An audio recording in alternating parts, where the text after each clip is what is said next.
You ask Tiger to solve. This deals with linear equations with one unknown.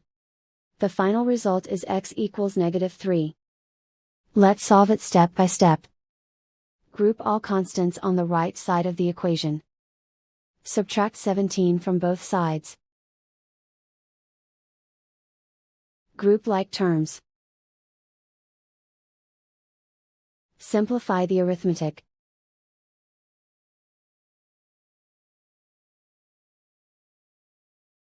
Isolate the x. Divide both sides by -5. Cancel out the negatives. Simplify the fraction. Move the negative sign from the denominator to the numerator.